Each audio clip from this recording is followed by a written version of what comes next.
Don't be a spectator of life.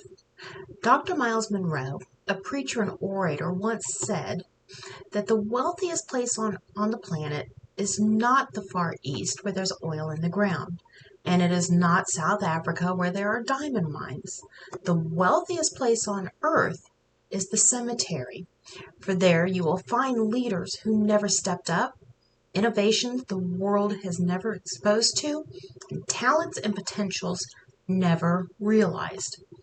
A few years ago, my husband, my son, and I took a drive to the Texas Hill Country to visit my in laws. It is one of my favorite places to go.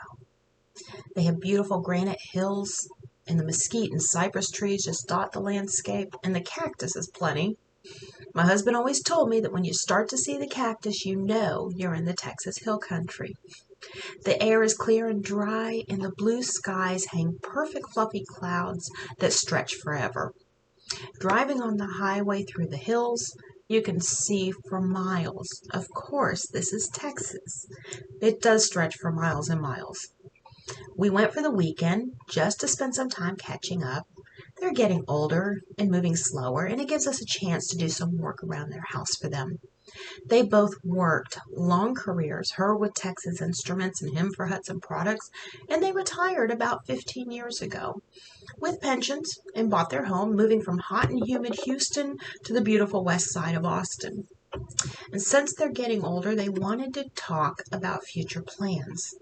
We had recently just celebrated both of their 75th birthdays and their 50th wedding anniversary. And they wanted the reassurance that if something happened to one of them, that we would step up and help them. Well, of course we will.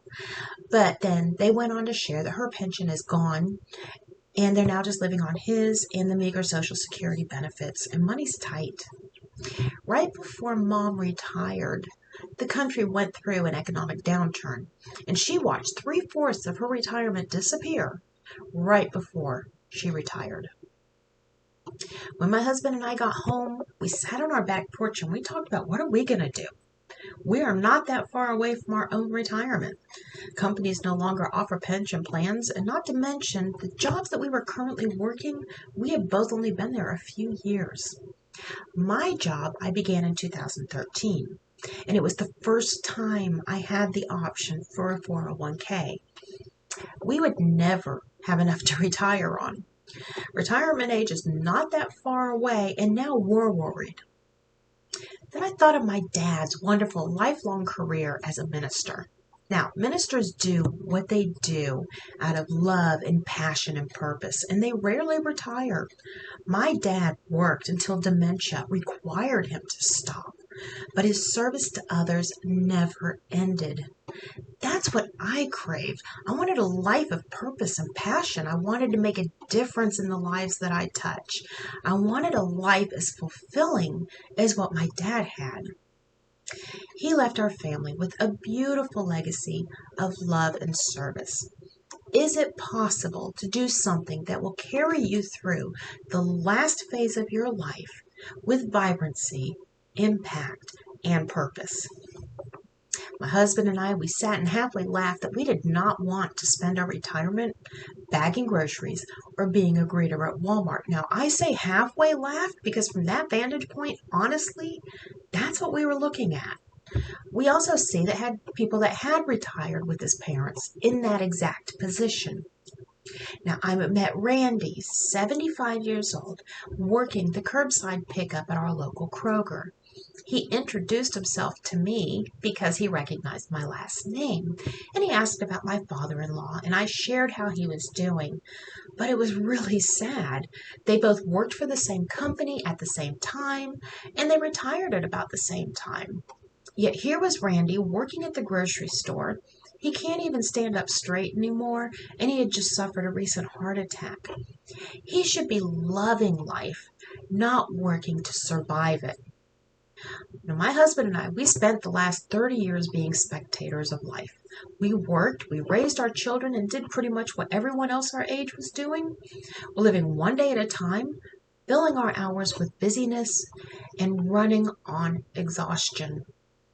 I felt it in my gut. Life was supposed to be so much more. Life is supposed to be bigger than this. In fact, one of my life mottos is life is meant to be fun.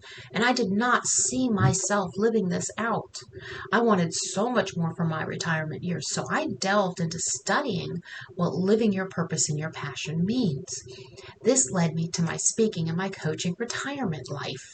Now, I call it retirement life instead of another career because when you do something you love, it is fun. It's not work. And I knew if this was a question for me, it was also a question for thousands of others who grew up in the same generation with no guarantee of retirement, no guarantee of Social Security, and all the generations that come after us. How can you move into this phase of life gracefully and experience the best years ever? Retire with grace and passion and purpose.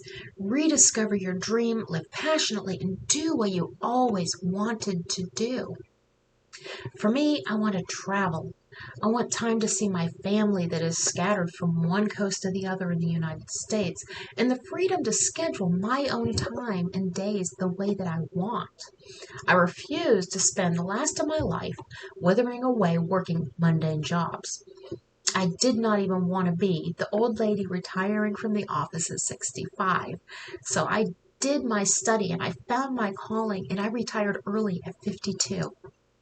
I was able to develop a course and I use it in my speaking and my coaching to help others do the exact same thing. How to find their passion and how to find their purpose and have the rest of their years be something that they look forward to instead of wondering how they're going to fill their time and survive financially. We all know of the people who do retire yet have nothing to look forward to. Their health deteriorates, their life is shortened, and it can be very sad. I refuse to let this be me because I had witnessed this over and over. As a young mother, I began a cleaning company in South Florida where a lot of people go to retire. The clients I had were all senior citizens who had retired, and there were two types of people: those who had purpose and passion and were thriving in health and experience. And then there were the others that had no real idea what to do with their time now that they were not working. Their health deteriorated, their light dimmed, and they were not able to take care of themselves as well. They most often secluded themselves from society, and often their lifespan was shortened. We all have greatness, some untapped potential that we have buried over the years, something that will give our lives meaning and leave a legacy for those we leave behind. Our older years should be a time of excitement and of celebration, a time of friends and family and inspiring others in our lives. Okay, let's just take a break.